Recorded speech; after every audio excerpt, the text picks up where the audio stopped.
A última sessão, ela vai do capítulo 20 até o capítulo de número 22. Então, eu quero hoje falar assim, de maneira bem tranquila, até porque o horário também já está avançado, eu não vou me delongar muito, não. Semana que vem a gente vai dar continuidade, para não ser muito apressado, senão a gente atropela e o conhecimento fica prejudicado, né? Então, nada de ansiedade, né? Nada de ansiedade. Então, a sétima sessão, vocês sabem que o Apocalipse, nós falamos para vocês que a melhor maneira de compreendê-lo, na nossa percepção, é a ideia do paralelismo, né? Então, são 7 sessões paralelas. 7 sessões paralelas. A última sessão paralela é a sessão que vai do capítulo de número 20 até o capítulo de número 22. É a última sessão. Nós comentamos desde o início que a cada nova sessão o texto volta ao início da era da igreja, entendeu? Ao início da igreja, a primeira vinda de Cristo, né? Porque para nós, milênio, ele compreende o período que vai da primeira vinda de Cristo até a sua segunda vinda, né? Até o seu retorno. Então, isso para nós é o milênio. Nós não acreditamos na ideia que muitos defendem, os chamados pré-milenistas, pré-tribulacionistas, de que haverá um milênio na Terra, com Cristo governando diretamente da Palestina. A gente não vê embasamento bíblico para isso, entendeu? Então, a nossa visão é uma visão chamada amilenista. Visão amilenista significa dizer, não que não exista um milênio, mas que a expressão milênio é uma expressão simbólica, entendeu? É um termo simbólico para expressar justamente a era da igreja, desde a vinda de Cristo, a primeira vez, até o seu retorno. Isso compreende a era da igreja e o milênio. E é curioso dizer, né, que tem muita gente, por conta da ideia pré-tribulacionista, muita gente que ficou meio esquisita na sua maneira de viver a vida, né? Pessoas que acham que a qualquer momento elas podem ser surpreendidas aí e serem tomadas, e aqueles que ficarem, né, verão carros batendo um no outro, avião caindo porque o piloto sumiu, né? Coisas que o valham. E a gente não vê base bíblica para esse tipo de coisa, não, entendeu? A gente vê no Apocalipse Deus reinando, Deus governando, Ele executando o juízo, Ele punindo. Vemos no Apocalipse a face de Deus em Jesus Cristo, mas também executando a punição aos malfeitores, a todos aqueles que fazem mal, que são contrários ao Cordeiro e também à sua igreja. E aí no capítulo 20, no versículo 1, diz assim: vi descer dos céus um anjo que trazia na mão a chave do abismo e uma grande corrente. Agora pense comigo uma coisa, não pense você na ideia de uma corrente mesmo, né? Uma corrente grossa, física. Não pense você em algo assim, numa chave, literalmente uma chave que abre uma porta, que fecha uma porta. Nada disso. A linguagem, ela é uma linguagem simbólica, e nós precisamos compreender o que está querendo ser expressado com esse símbolo. Então o texto nos diz que o anjo tinha uma chave, né, e uma corrente, e ele prendeu o dragão. Só que a Bíblia, ela não fica só aqui no dragão, ela vai explicar exatamente quem é esse dragão. Os inimigos já foram vencidos e agora o último é o dragão. E aí o texto fala, prendeu o dragão, a antiga serpente, que é o diabo, Satanás. O diabo, a gente sabe que significa acusador, não é isso? Acusador, e Satanás, adversário. Entendeu? Então, diabo é um dos nomes, acusador, o outro, Satanás, adversário. E aí o texto diz assim para nós: e o acorrentou por 1000 anos. O que significa dizer isso? Que o anjo acorrentou Satanás quando? Quando Cristo desferiu um golpe mortal sobre a cabeça de Satanás na cruz do Calvário. Naquele momento, Satanás perdeu a prerrogativa que tinha de ser o acusador, de ser aquele que enganava as nações, né? De fazer o estrago que ele fazia, impedindo que as pessoas conhecessem ao Deus verdadeiro. No Antigo Pacto, quem era a nação que conhecia a revelação do Deus verdadeiro? A nação de Israel, né? Que conhecia o Deus verdadeiro. Nós até falamos que a nação de Israel, ela é a igreja do Antigo Testamento. Então, Deus tem a sua igreja, a igreja do Antigo Testamento e a igreja do Novo Testamento, um povo só, é um povo só. A igreja significa dizer todos os eleitos de todas as eras. Esses são os eleitos de Deus, esses são a igreja do Senhor, o Israel de Deus. O Israel de Deus não é mais o Israel étnico, mas é, na verdade, todos aqueles que acreditam e que receberam Jesus Cristo na sua vida, porque são eleitos de Deus. E o texto fala que ele foi fechado, e o texto diz aqui, fechou e pôs um selo sobre ele, para assim impedi-lo de enganar as nações. O propósito pelo qual ele é preso é justamente para que ele não engane mais as nações. E uma vez que isso acontece, como está acontecendo, a igreja tem toda a liberdade de entrar no terreno do inimigo e fazer o quê? Saquear esse terreno do inimigo, trazer pessoas para a luz, salvar pessoas, porque agora ele está amarrado. Mas pastor, me diga uma coisa, pastor, tanta maldade, tanta crueldade neste mundo, como que ele está amarrado? Imagine se ele estivesse solto, então o que não iria acontecer, meu Deus? É tanta barbaridade, tanta maldade. Irmãos, o texto explica, né? Ele está amarrado no sentido de um poder cerceado. A sua liberdade está cerceada, limitada. Ele não pode mais enganar as nações, ele não pode impedir de maneira alguma que as pessoas venham a Cristo. Se a palavra de Deus alcançar um coração eleito, essa pessoa será salva. Quer ver comigo uma coisa? Vamos abrir em Mateus capítulo 12, versículo 29.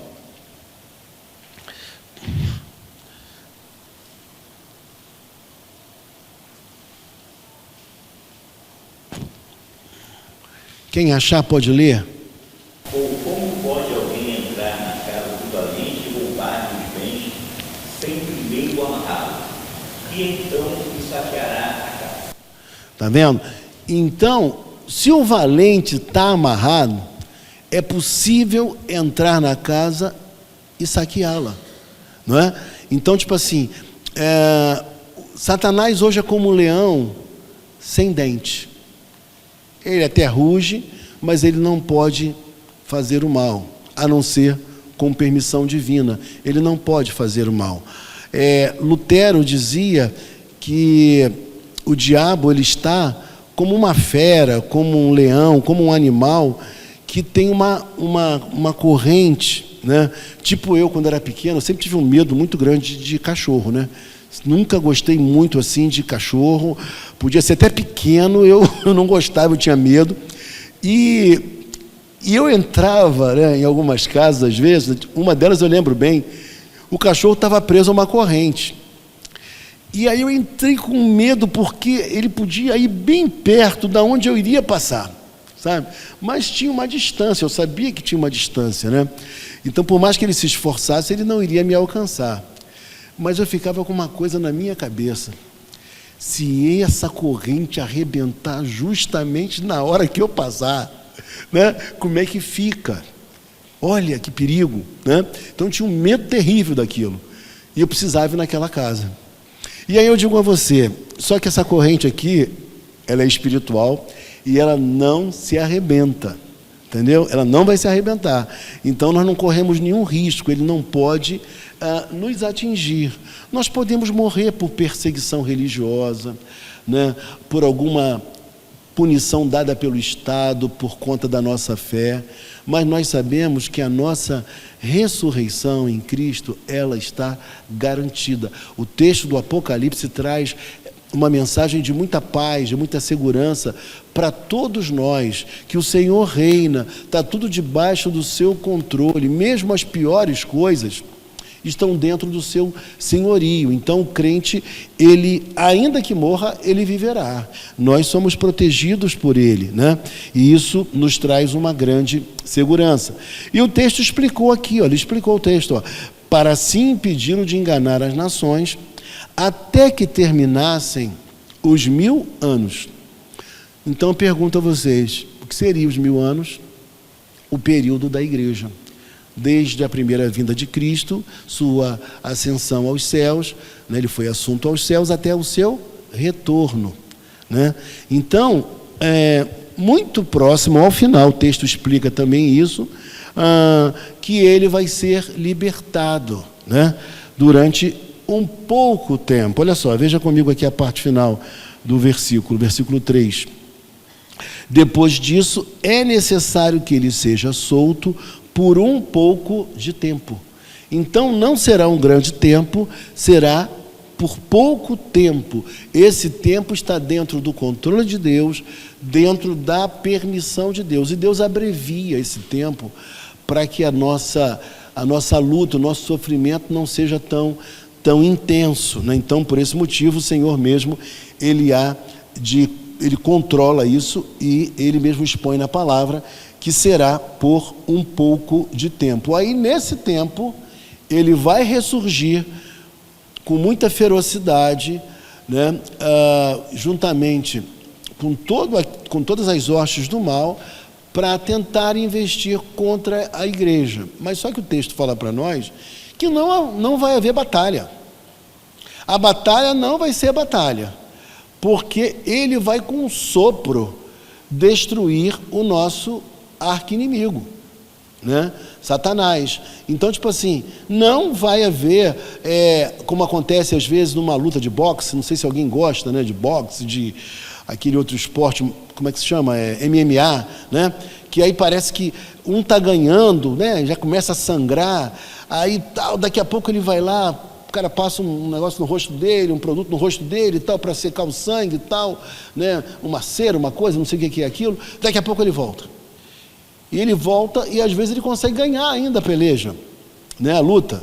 Ele consegue vencer o outro às vezes, mesmo perdendo inicialmente, ele consegue dar uma virada na situação. Aqui não vai ser assim, né? Então ele já está vencido. Por quê? Na verdade ele já foi vencido onde? Na cruz do Calvário. O que vai acontecer agora vai ser a consumação dessa vitória. Compreendeu? Vai ser a consumação.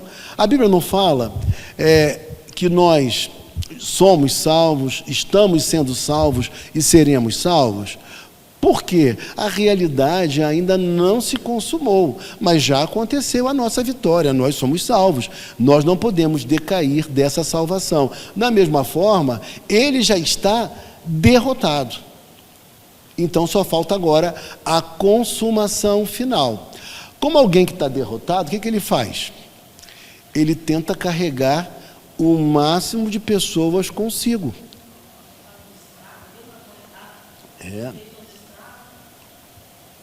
Ele está igual esse pessoal da delação premiada, né?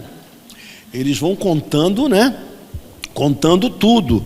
Só que, de repente, aquele que fez a delação vai contar com algum benefício por conta da sua delação, né? Diminuir a pena, reduzir a pena. Só que nesse caso aqui, não. A pena vai ser perpétua. Não tem jeito, vai ser um sofrimento eterno. Então ele tenta, de toda forma, de toda maneira, levar o máximo de pessoas consigo, né? Então ele tenta enganar as pessoas, ludibriar, afastar o crente de uma vida de santidade, afastar o crente de uma vida com Deus, levar pessoas à apostasia, mas nós sabemos muito bem que nós não seremos jamais enganados, porque os eleitos não podem ser enganados. A Bíblia diz, se possível, enganaria até os eleitos, mas não é de maneira nenhuma possível que isso aconteça. Agora, você imagina essa mensagem sendo ouvida e sendo lida por aqueles que estavam no primeiro século, sofrendo uma perseguição terrível. Essa palavra, ela trazia a eles um alento impressionante, uma esperança em relação à vida futura, porque eles não queriam voltar atrás, eles não queriam negar a Jesus Cristo e eles permaneciam firmados no seu propósito, compreende? Então eles sabiam que haveria uma recompensa, que Deus estava no controle de tudo, que Cristo estava reinando e que, ao final de tudo, eles seriam ressuscitados, viveriam no novo céu e numa nova terra. É essa mensagem que a gente precisa pregar. Eu tenho ido assim fazer sepultamentos, né? Eu fui fazer 2 sepultamentos, oficiar 2 sepultamentos nos últimos 10 dias, né? Então 2 pessoas faleceram. E qual é a mensagem que eu falo nessas horas? Eu falo do novo céu e da nova terra. Eu falo que há esperança para aquele que abraçou a fé em Jesus Cristo. Esperança no renascimento, na ressurreição, na nova vida, que nós habitaremos no novo céu, na nova terra, com o corpo glorificado, que nós teremos uma vida perene, eterna, num mundo muito produtivo, muito alegre, muito feliz, sem tristezas, sem choro, sem lágrimas, porque o Senhor mesmo enxugará dos nossos olhos todas as lágrimas. E o que é mais curioso, quando a gente faz isso, as pessoas que não estão acostumadas com essa mensagem, elas se sentem esperançadas, elas se sentem motivadas, elas se sentem esperançosas. Por quê? Por mais que se tenha muito dinheiro, por mais que não se esteja sendo perseguido por ninguém, o que acontece? A gente sabe que nós caminhamos para a morte. Não é verdade? Isso cada vez mais que a gente vai chegando a uma idade, mais isso está na nossa cabeça, povoando a nossa mente. A gente sabe que qualquer hora o Senhor vai nos chamar. Precisamos nos preparar para essa hora. Claro que o Senhor vai passar conosco por esse momento, Ele vai estar conosco, trazendo a paz, a tranquilidade nesta hora. Mas a mensagem precisa ser pregada porque as pessoas desconhecem, muitas delas, a esperança que envolve a vida do crente. No último sepultamento que nós oficiamos, algumas pessoas vieram falar comigo, algumas até de outra religião, né? E são da Igreja Católica Romana. Vieram falar comigo e me disseram: pastor, que mensagem encorajadora. E eu fui e falei, né? Olha, a mensagem cristã está na Bíblia do crente, está na Bíblia do católico, a mesma Bíblia, e essa mensagem é a mensagem cristã. Nós acreditamos na ressurreição, e isso traz alento, traz esperança ao nosso coração, porque mais cedo ou mais tarde nós iremos nos encontrar com o Senhor, não é? E a nossa decisão por Cristo precisa ser enquanto estamos vivos. A gente precisa pensar muito nisso, não perder a oportunidade de abraçar a fé em Jesus. Lá em casa, eu digo, lá em casa para meus filhos, eu falo: olha gente, nós devemos abraçar a fé em Cristo para viver ou para morrer. Eu falo para eles. Sabe por quê? Porque a gente às vezes está bem e a gente passa mal repentinamente.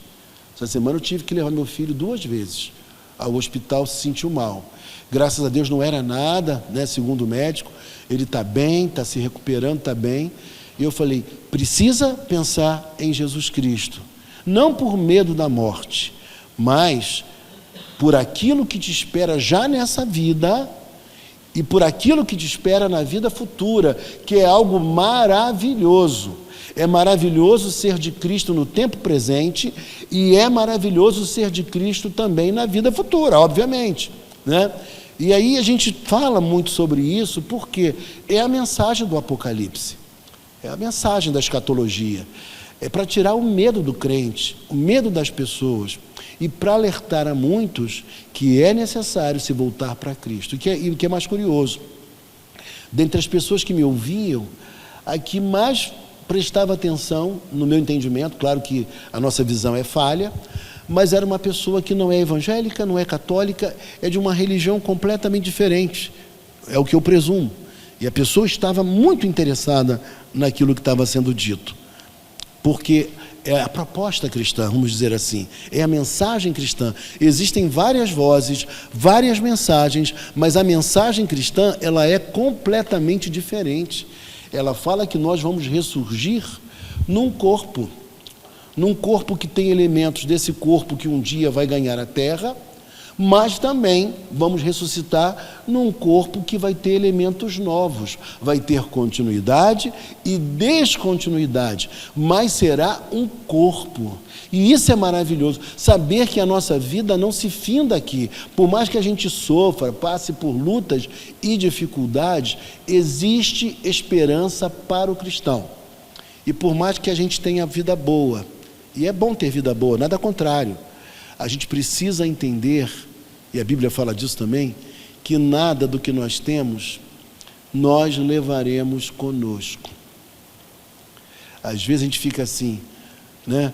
Vou guardar aquela camisa que eu comprei para usar numa oportunidade e nunca usa, não é? A gente às vezes faz isso, né? Não é que seja errado comprar algo para guardar, eu mesmo faço isso, eu pego promoção e eu vou lá e compro e deixo guardado, né? Quando chega naquela ocasião, às vezes um culto especial, o aniversário de alguma pessoa querida, eu vou lá na gaveta, pego e uso aquela blusa para estar, né, condizente no aniversário de uma pessoa querida. Só, meus irmãos, que às vezes a gente pensa que vai usar e não vai usar, né?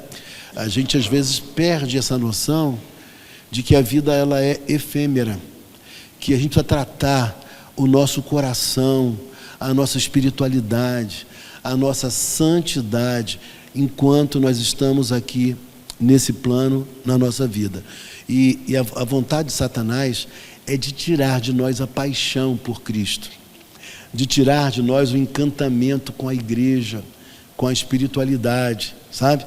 E a gente tem que estar muito atento com isso. Mas nesses dias, nós podemos entrar no terreno do inimigo e saquear. Eu lembro do... Pode falar, irmã, pode falar. Pode falar, irmã. Uhum. Se possível, enganaria até os próprios eleitos. Tenta afastar a gente de uma vida de mais santidade, tenta tirar de nós o nosso vigor espiritual. Ele atua de uma maneira para que a gente tenha problemas, às vezes até dentro da própria comunidade, para a gente se apartar da igreja, entendeu? O que acontece? O versículo já respondeu. Se possível, enganaria até os próprios eleitos. Ou seja, não há a menor possibilidade, se ele foi enganado, permaneceu na perdição, né? É porque ele nunca foi salvo, entendeu? Porque o verdadeiro salvo, ele encontra o caminho do retorno. Tem uma frase, até que eu falei lá em casa esses dias, tem uma... ou seja, ele tenta enganar, mas ele não consegue. Tenta. O objetivo dele é esse. Agora, nós lemos esses dias, eu falei lá em casa esses dias, que existe uma frase que é a seguinte: Deus não permite, olha essa frase que interessante, Deus não permite que os seus filhos pequem sossegadamente, entendeu? Deus não permite que os seus filhos pequem de maneira contínua, pequem bem, sabe? Continue no pecado. Então, tipo assim, o pecado não vai trazer satisfação para o cristão. O cristão verdadeiro, ele vai sentir desconforto quando faz alguma coisa errada. Eu diria até uma coisa, às vezes até sentimos desconforto quando não fazemos alguma coisa errada. Às vezes tem crises éticas que nós passamos, mesmo não sendo uma coisa realmente errada, entendeu? Mas o cristão verdadeiro, ele não pode seguir esse caminho. Ele vai sempre voltar, ele vai se arrepender, ele vai perceber que aquele estilo de vida não o contenta, não traz um prazer definitivo ao coração dele, entendeu? E não fez. Incomoda profundamente. E é isso que a gente está falando. Oi? Pode usar pessoas. Exato. Essas oportunidades, assim, existem situações na nossa vida em que as pessoas, elas realmente são usadas pelo inimigo para tentar nos afastar da fé. Entendeu? E às vezes até situações que acontecem dentro de casa, na família, na igreja, não é? Então a gente tem que estar muito atento a tudo isso, porque nós vimos nesse estudo até aqui, nós vimos os inimigos do cristão, né? Nós vimos, por exemplo, Babilônia, né? Babilônia, a grande meretriz, a sedutora. Então o que ela faz? Ela seduz a gente.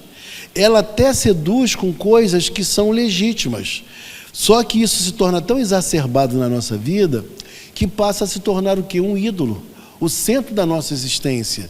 E aí, algo que era lícito, algo que era correto, algo que era perfeito, acaba nos levando para longe dos valores de Deus e do propósito de Deus. Então, Babilônia age dessa maneira. Outra, a falsa religião. Quanta gente está indo para falsas religiões. Então, tem esse poder atrativo da falsa religião, da religião que tudo pode. Nada está errado, você pode fazer o que quiser, que está tudo bem, né? Você é livre. Esses dias eu vi um pastor que eu fiquei preocupado com ele, né? Porque é um pastor que eu sempre o vi como um pastor cristão, um homem ortodoxo, um homem correto. E eu assisti um vídeo dele essa semana que eu falei assim, não estou entendendo. E eu vi com muito carinho, prestei atenção e falei, o que ele está falando é uma graça barata. E a graça, como dizia Dietrich Bonhoeffer, a graça ela é custosa, né? Custou o sacrifício de Jesus Cristo. E eu fiquei muito preocupado com aquela mensagem, porque ele não é esses heréticos declarados. Os que são declarados a gente já conhece, já sabe os nomes, né? Já sabe quem eles são. Mas esse não era assim. E eu estranhei, porque até mesmo me parece que ele não está mais em nenhuma denominação, não está mais na denominação dele. E eu fiquei preocupado com aquilo, porque o que ele falou me causou estranheza. Porque o grande problema para nós, irmã, esse que é o grande problema, são os sofismas. Compreendeu?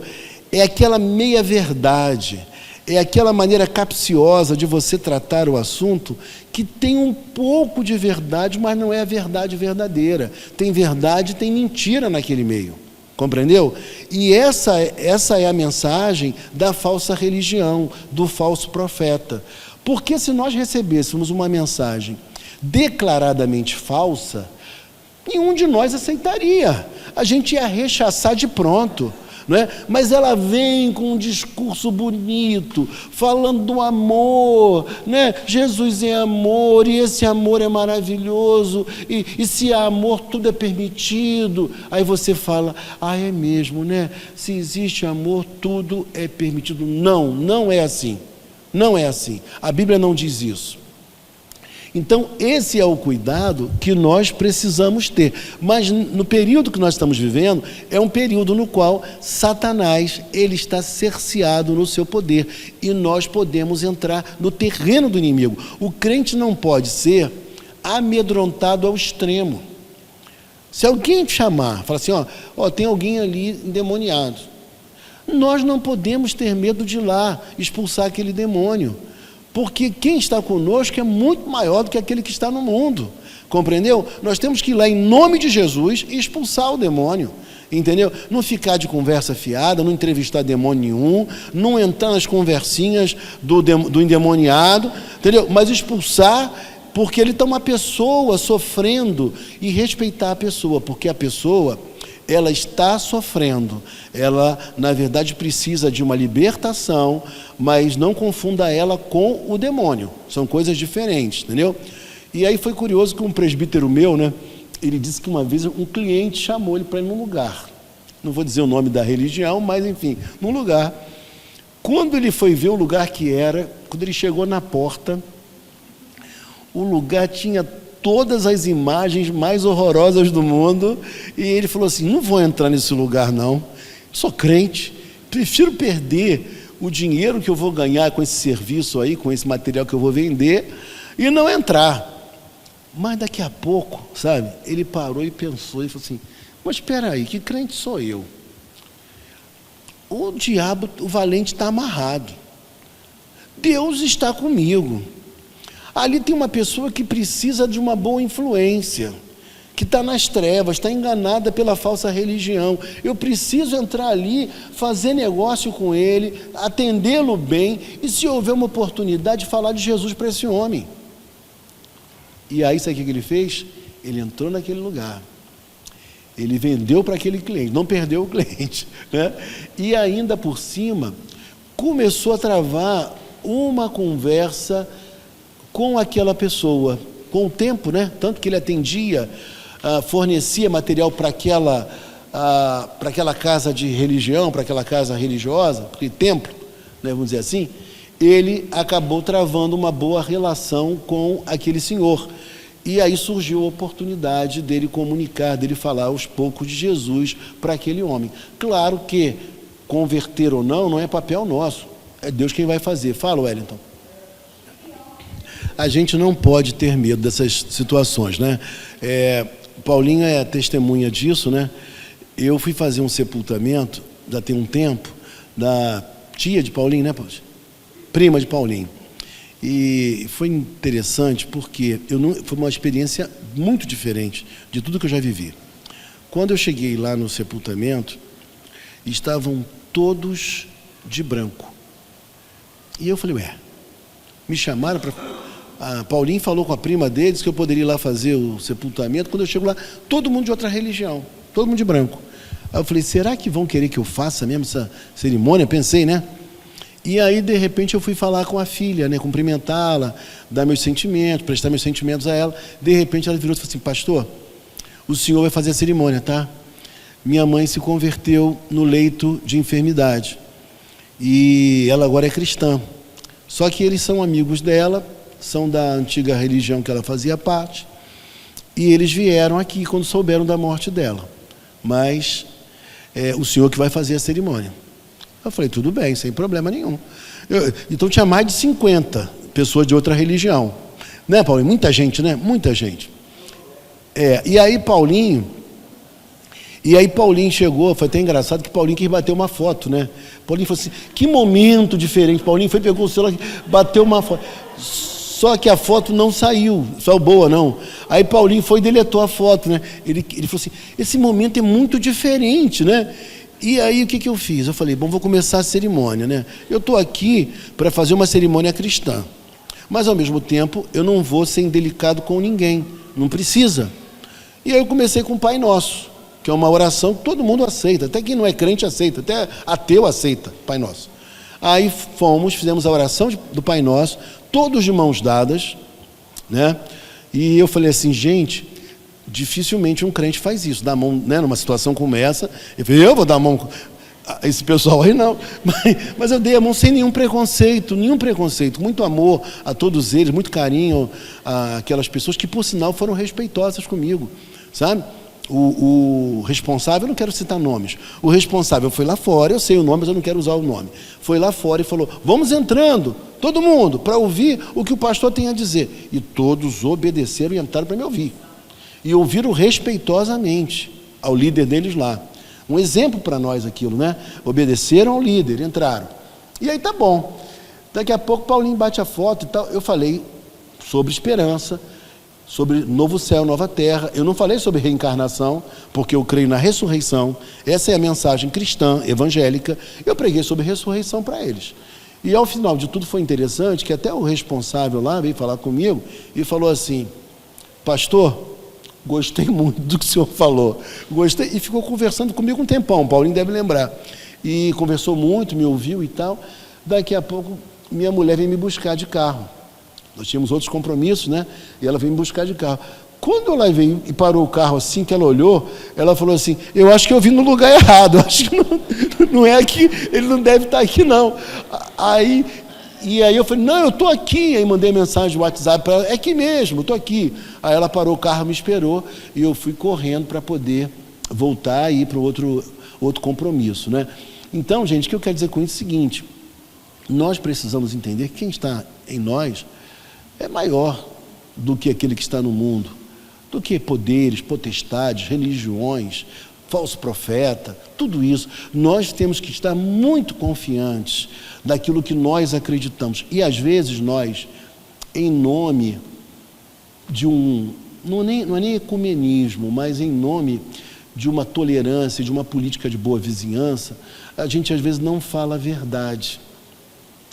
Eu andei de táxi há um tempo atrás com um irmão que ele é de uma igreja que, ao meu ver, é uma igreja equivocada, teologicamente falando, e eu fiquei assim com cuidado com ele, tremendo, porque eu não queria ofendê-lo, sabe? Eu falei: será que eu não estou julgando muito essa religião, essa denominação? Será que de repente eu não estou sendo muito duro na minha avaliação? Mas, irmãos, os dias provaram que aquela denominação era uma denominação equivocada, fundada com propósitos errados, com propósitos equivocados. E hoje está patente para todo mundo que aquela denominação, ela nunca foi uma denominação perfeitamente evangélica, biblicamente evangélica. Hoje está claro, está patente. E eu fiquei pensando que Deus tenha misericórdia, porque aquele irmão estava naquela igreja, entre aspas, e hoje o que eu peço a Deus é que todos aqueles que foram maculados pelas notícias ruins que vieram, que eles possam ter sido preservados por Deus, que eles encontrem a sua igreja, uma nova comunidade. Deus não os deixe perdidos por aí, né? Que eles não fiquem confusos por aí, mas que eles possam se voltar para Cristo e encontrar finalmente uma igreja bíblica. Fala. Você não sabe. Exatamente. Até mesmo as denominações nós temos que ter cuidado. Porque, por exemplo, quando alguém me perguntava antigamente: me diz uma igreja, ou eu preciso ir para uma igreja, onde tem lá perto da minha casa? Eu dizia: vai para a Batista, vai para a Assembleia de Deus, vai para a Congregacional, vai para a Metodista. Eram as igrejas que eu mencionava, vai para a Nova Vida, eram as igrejas que eu mencionava. Mas hoje eu já não posso mais fazer isso. Hoje eu tenho que saber qual é a igreja local daquela denominação, porque hoje não tem nada. Você encontra lá com uma outra denominação e não tem nada. Às vezes, dentro de uma região mesmo, uma boa denominação, tem igrejas boas e igrejas muito complicadas, onde heresias são ensinadas. Então, infelizmente, esse é um problema dos nossos dias. O misticismo está adentrando a muitas igrejas aí que são verdadeiras fábricas de maluco. Outras igrejas estão adotando o evangelho do coach, e que às vezes valida a sua igreja, o seu movimento, pela frequência, pelo show, pela excelência do que acontece ali, mas a igreja está completamente destituída de amparo bíblico, entendeu? E outras igrejas, elas estão pregando um evangelho que eu chamo de evangelho psicologizado. Tudo isso tem a ver com Apocalipse, tudo isso tem a ver com o tempo do fim. No tempo do fim, essas coisas iriam se exacerbar. Pode falar, presbítero? Não. Embora haja diferença na liturgia das igrejas, o que acontece é que cada uma tem um conteúdo doutrinário diferente, e mesmo aquelas igrejas que têm um conteúdo doutrinário que poderia ser aceitável. Por exemplo, eu não digo que todas as igrejas que são arminianas, elas sejam igrejas antibíblicas. Não, entendeu?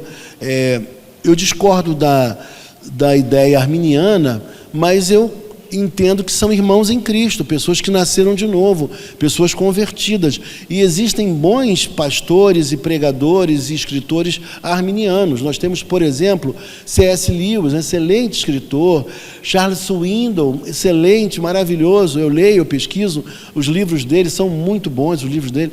Existem muitos autores bons e que são arminianos. Mas o que nós estamos falando é de heresias mesmo, sabe? De coisas completamente equivocadas, sabe? Às vezes, dentro de uma denominação séria, existe gente que defende as ideias de Benihim. Benihim é aquele que jogava o casaco e as pessoas caíam. Não sei se vocês já ouviram falar, né? Então, tem igrejas boas, eu não quero citar nomes, boas denominações, em que você encontra gente defendendo isso. Entendeu? Então, você indicar uma pessoa para uma igreja como essa, está errado. Então, olha o cuidado que nós precisamos ter. Aí você pega a igreja anglicana, tem igrejas maravilhosas anglicanas, tem outras que eu diria assim, não passa nem perto, né? Entendeu? Por quê?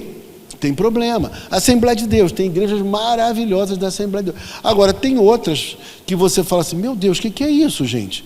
Gente rodopiando, né? Gente rodopiando. Eu vi... Oi? Se denominam como batistas, como também...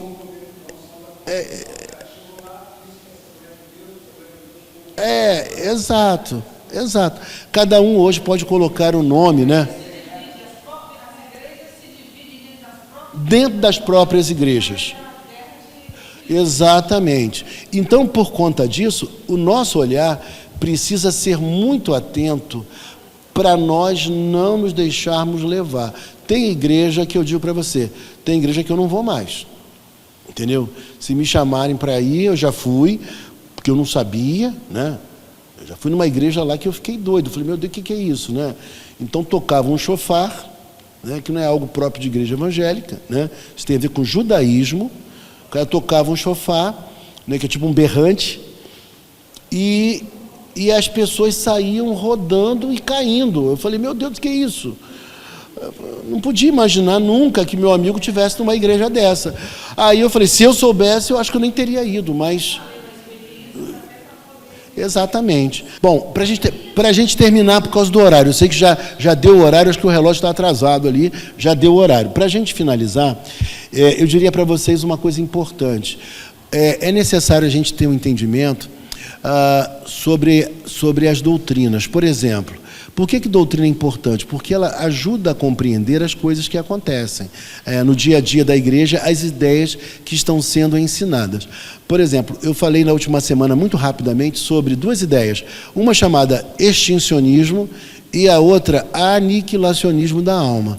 Tem gente que pensa que aqueles que morreram sem Cristo terão a sua alma extinta ou aniquilada, deixarão de existir. Isso não é bíblico. A Bíblia mostra, nesse capítulo 20, que tanto Satanás como também seus seguidores, eles receberão uma punição eterna. Diz aqui, olha, eles serão atormentados dia e noite para todo o sempre. Então, sofrimento é eterno. Então, existem ensinos que eles estão equivocados. A pessoa fala assim, não, você pode fazer o que você quiser, porque no final das contas, você não vai ser salvo, não. Mas você vai ser extinto. Você não vai existir mais. Então, você não vai sofrer. Não é isso que a Bíblia diz. Tá bom? Na semana que vem, a gente vai continuar falando sobre o capítulo 20, mostrando tudo que nos aguarda, a bem-aventurança dos santos, tudo aquilo que vai acontecer e que nos espera de maneira muito positiva. E é isso que a gente precisa pensar. Tem coisas boas. Eu gostei porque a gente tinha pouco tempo e vocês participaram bastante. Semana que vem, se houver mais alguma pergunta, traga a pergunta para a semana que vem, tá bom? Se alguém tiver esquecido ou não houve tempo de trazer a pergunta, tá bom? Semana que vem a gente retorna. Uma boa semana a cada um de vocês. Que Deus nos abençoe rica e copiosamente.